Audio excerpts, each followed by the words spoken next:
আসসালামু আলাইকুম। বাঙালির আধুনিক রান্নাঘরে সবাইকে স্বাগতম। চলে এসেছে শীতকাল, আর শীত মানেই সবজি। শীতকালে সবজি খেতে আমরা সবাই পছন্দ করি।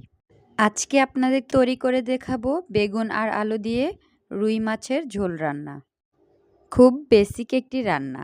যারা নতুন গৃহিণী, আশা করছি তাদের খুব কাজে দিবে। চলুন দেখে নেওয়া যাক আজকের রেসিপিটি। এখানে আমি এরকম বড় সাইজের ৩টা গোল বেগুন নিয়েছি। এখন এই বেগুনটা কেটে নেব। এভাবে বেগুনটা ২ টুকরা করে এই বেগুনটাকে মোট ৮ টুকরা করে কেটে নেব। আপনারা যে কোনো বেগুন দিয়ে রান্নাটা করতে পারেন, তবে এই গোল বেগুনটা খেতে সবচেয়ে বেশি ভালো লাগে। এভাবে সবগুলো বেগুন আমি একইভাবে কেটে নেব। এখন চলে যায় মূল রান্নায়। রান্নার জন্য এখানে আমি ৪ পিস রুই মাছ নিয়েছি। মাছটাকে ভালোভাবে ধুয়ে পানি ঝরিয়ে নিয়েছি।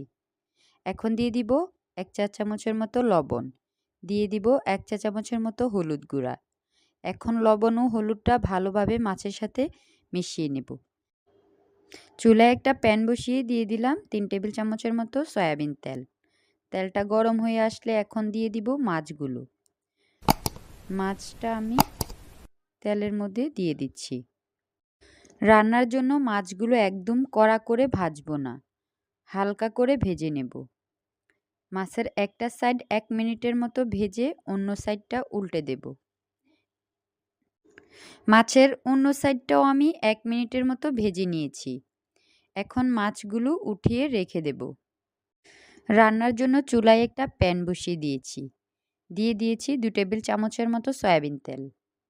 এ পর্যায়ে দিয়ে দিব পেঁয়াজ কুচি। এখানে আমি ২টা পেঁয়াজ স্লাইস করে কেটে দিয়ে দিয়েছি। এ পর্যায়ে পেঁয়াজ কুচিটা নেড়েচেড়ে আমি হালকা ব্রাউন কালার করে ভেজে নেব। পেঁয়াজটা ব্রাউন কালার হয়ে আসলে দিয়ে দিব ১ চা চামচ রসুন বাটা, দিয়ে দিব কয়েক টুকরো টমেটো। এখন রসুন ও টমেটোকে ভালোভাবে আমি ২-৩ মিনিটের মতো কষিয়ে নেব। দিয়ে দিব ১ চা চামচ হলুদ গুঁড়া, ১ চা চামচ মরিচ গুঁড়া, দিয়ে দিব ১ চা চামচ লবণ। লবণটা এখানে আপনারা আপনাদের স্বাদ অনুযায়ী কমিয়ে বাড়িয়ে দিবেন। এ পর্যায়ে মশলাটা ভালোভাবে নেড়ে ছেড়ে আমি সামান্য পানি অ্যাড করে দেব, এতে করে মশলাটা নিচ থেকে পুড়ে যাবে না।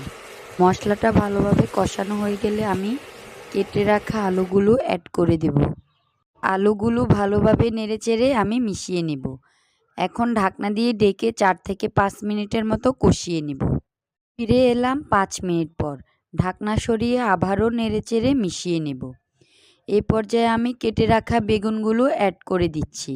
এখন আলু ও বেগুন ভালোভাবে মশলার সাথে কষিয়ে নেব। আলু ও বেগুন ভালোভাবে নেড়েচেড়ে মিশিয়ে নেব। এখন ঢাকনা দিয়ে ঢেকে আরও ৪ মিনিটের মতো কষিয়ে নেব। ফিরে এলাম ৪ মিনিট পর। আলু ও বেগুন ভালোভাবে কষানো হয়ে গেছে। এখন রান্নার জন্য পরিমাণ মতো পানি অ্যাড করে দেব। এখন ঢাকনা দিয়ে ঢেকে আমি ৬ থেকে ৭ মিনিটের মতো রান্না করে নেব। ৭ মিনিটের পর ঢাকনাটা সরিয়ে নেড়েচেড়ে এখন অ্যাড করে দিব কয়েক টুকরো টমেটো কুচি। এখন আমি দিয়ে দিব আগে থেকে ভেজে রাখা মাছগুলো। মাছটা আমি ভালোভাবে নেড়ে নেড়ে সবজির সাথে মিশিয়ে দিচ্ছি। ঢাকনা দিয়ে ঢেকে ২-৩ মিনিটের মতো রান্না করে নেব। আমার সবজি রান্না প্রায় হয়ে এসেছে। চুলা থেকে নামানোর আগে কয়েকটা আস্ত কাঁচামরিচ ও কুচি করে কেটে রাখা ধনেপাতা অ্যাড করে দিলাম। দেখুন খুব সহজেই কিভাবে আমি বেগুন আলু দিয়ে রুই মাছের ঝোল রান্না করে ফেললাম। এখন আপনাদেরকে একটু সার্ভ করে দেখাচ্ছি।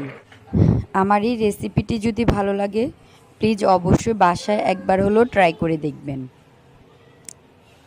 আমার রেসিপিটি ভালো লাগলে অবশ্যই আমার চ্যানেলটি সাবস্ক্রাইব করে দিবেন ও পাশে থাকা বেল আইকনটি ক্লিক করে দেবেন। সবাই ভালো থাকবেন, সুস্থ থাকবেন। আল্লাহ হাফেজ।